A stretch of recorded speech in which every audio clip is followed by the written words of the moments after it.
I worked the night shift at a small, forgotten roadside motel, the kind of place nestled just outside a rural town where the streetlights give up. People don't plan to stay here, they end up here.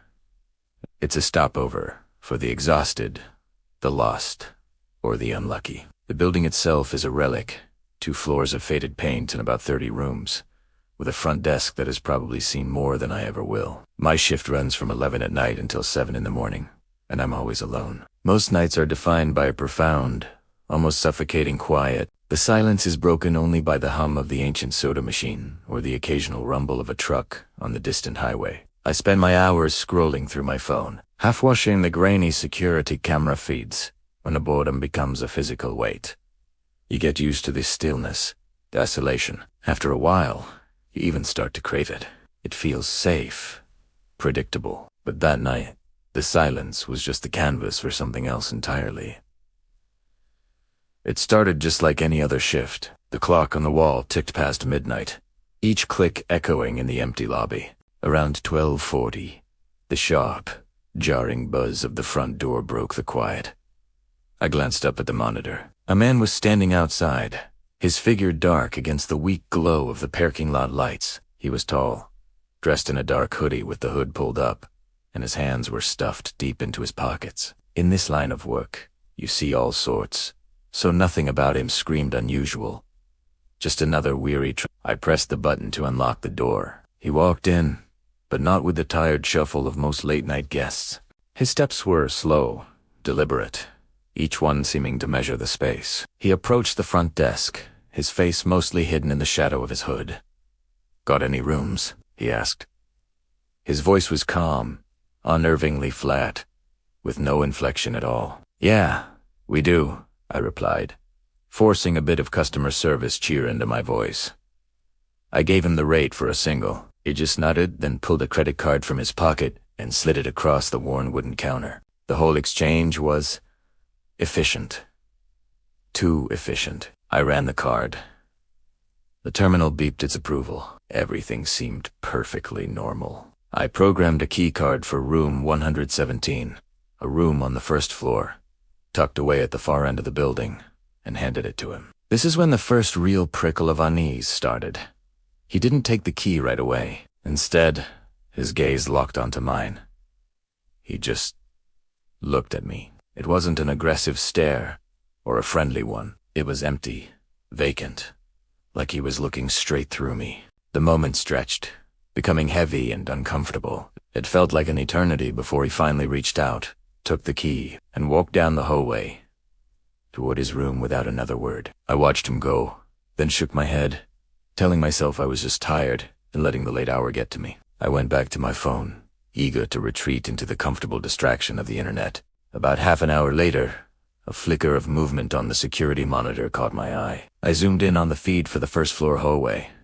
It was him, but he wasn't near his room. He was just standing in the middle of the corridor, facing the wall, completely still. I watched for what must have been a full minute, my brow furrowed.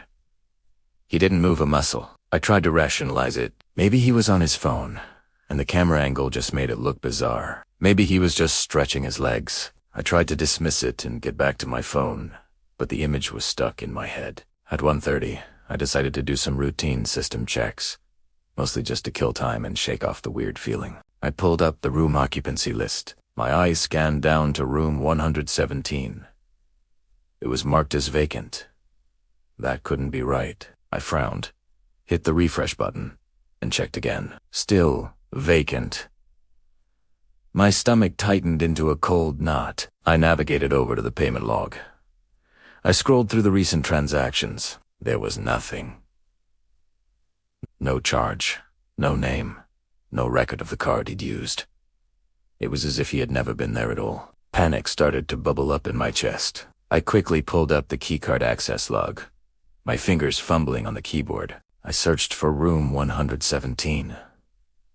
The log showed no activity. The door had never been opened. Not once. And that's when a horrifying realization washed over me. So cold it felt like ice water flooding my veins. He never went to his room. He never even tried to. My eyes snapped back to the security monitors, frantically scanning each camera feed. The hallway was empty now. He was gone. I clicked through the different camera angles. The parking lot. The stairwells. The lobby until I found him. He was standing near the vending machines at the end of the second-floor hallway, half submerged in shadow. His head was tilted slightly to the side, as if he were listening intently to something I couldn't hear. The sight made the hair on my arms stand up. At 2 o'clock, my hand shaking, I picked up the desk phone and dialed room 117, just in case, just to prove myself wrong. The phone rang, and rang, unanswered, in an empty room. At 2:15, he started moving again. He began to walk, slowly, methodically, down one hallway and then another. He would stop outside random guest doors. He didn't knock. He didn't try the handles. He just stood there for a few moments, a silent sentinel, before moving on to the next one. He was watching, or listening. My heart was pounding against my ribs. "I called my supervisor," she answered in a groggy, irritated voice, clearly woken from a deep sleep. I tried to explain what was happening, but my words came out in a panicked jumble. "There's a man. He's not a guest. He's just walking the halls, stopping at doors." She sighed heavily on the other end of the line. "Look," she said, her voice thick with sleep. "If he does anything actually threatening, call the police. Otherwise, just keep an eye on him." I hung up the phone, feeling more alone than ever. How could I explain that what he was doing was already threatening? The threat was in his silence, his purpose, his very presence, where he didn't belong. At 3:10, the lobby door buzzer didn't go off, but I heard the softest sound of the handle turning. He had come back from inside the building. He walked right up to the front desk.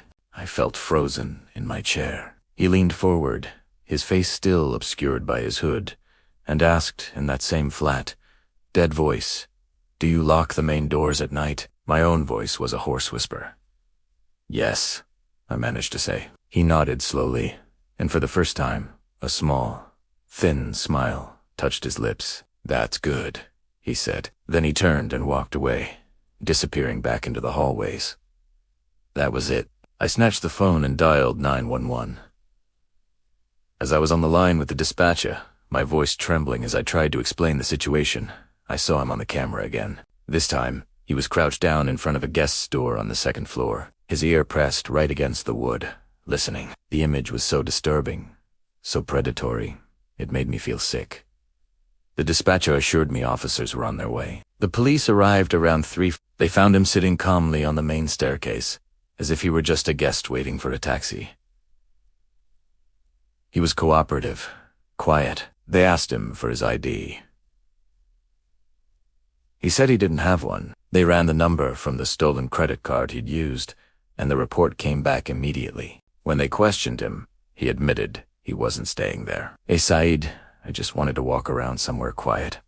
The officers escorted him out of the building and into the back of their car. After they left, I just sat there behind the desk, shaking until the first gray light of dawn started to creep through the windows. The silence I once found comforting now felt menacing, filled with unseen things. The part that still gets me.